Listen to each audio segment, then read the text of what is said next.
చలికాలం రాత్రి సుందరపురం గ్రామం నిశ్శబ్దంగా ఉంది. దట్టమైన అడవుల మధ్య దాగి ఉన్న ఈ గ్రామంలో చీకటి పడిన తర్వాత ఎవరూ బయటకు వెళ్లే సాహసం చేయరు. కారణం, గ్రామం మంచును ఉన్న పాత బాదం చెట్టు. దాని నీడలో నిలబడిన వారు తిరిగి రాలేరని పుకారుంది. చెట్టు చుట్టూ అనేక కథలు ఉన్నాయి, కానీ ఆ రహస్యం ఇంకా పరిష్కారం కాలేదు. నగరంలో పెరిగిన 22 ఏళ్ల యువకుడు రాము తన తాతగారింటికి వెళ్లడానికి సుందరపురానికి వచ్చాడు. అతను ఆధునిక జీన్స్, నీలిరంగు టీషర్టు మరియు స్టైలిష్ బూట్లు ధరించాడు. ఇది గ్రామస్తుల దృష్టిని ఆకర్షించింది. మూఢనమ్మకాల పట్ల సందేహంతో రాము ఆ చెట్టు గురించి విని నవ్వుకున్నాడు. ఈ రోజుల్లో ఇలాంటి కథలను ఎవరు నమ్ముతారు? అతను తన స్నేహితుడు శివతో అన్నాడు. ఆ రాత్రి రాము శివుడి మాటలను సవాలుగా తీసుకున్నాడు. నువ్వు నమ్మితే నాతో రా, ఆ చెట్టు కింద మనం నిలబడితే ఏమీ జరగదని నేను నీకు చూపిస్తాను అన్నాడు. భయపడినప్పటికీ శివ ఒత్తిడికి లోనయ్యాడు. ఆ రాత్రి రాము శివుడి మాటలను సవాలుగా తీసుకున్నాడు. నువ్వు నమ్మితే నాతో రా, ఆ చెట్టు కింద మనం నిలబడితే ఏమీ జరగదని నేను నీకు చూపిస్తాను అన్నాడు.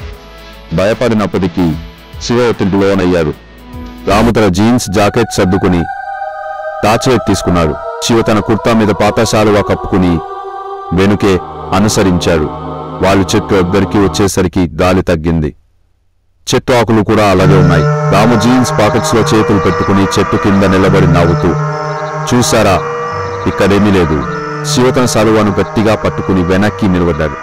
కొన్ని క్షణాల తర్వాత రాముడు నవ్వు ఆగిపోయింది. అతని కళ్ళు పెద్దవి అయ్యాయి. శివా, అది నీకు వినిపిస్తుందా అని అడిగాడు. అతని గొంతు వణుకుతోంది.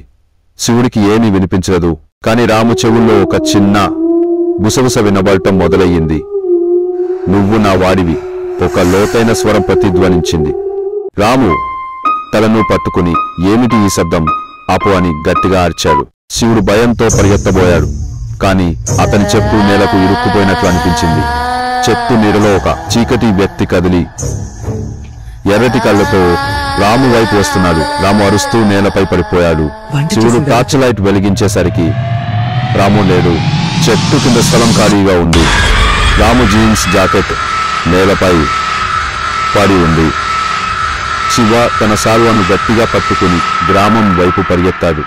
ఉదయం గ్రామస్తులకు చెప్పినప్పుడు వారు ఆశ్చర్యపోలేదు. ఆ చెట్టు మరొక బాధితుడిని బలిగొంది అని ఒక వృద్ధురాలు తన చీరను సర్దుబాటు చేసుకుంటూ అన్నది.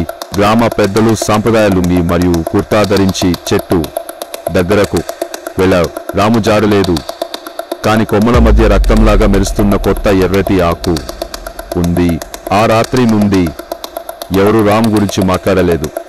రాత్రిపూట చెట్టు కింద గుసగుసలు వినిపిస్తున్నాయి. కొందరు అది చెట్లో చిక్కుకున్న రాము ఆత్మ అని అరుస్తుందని అంటారు.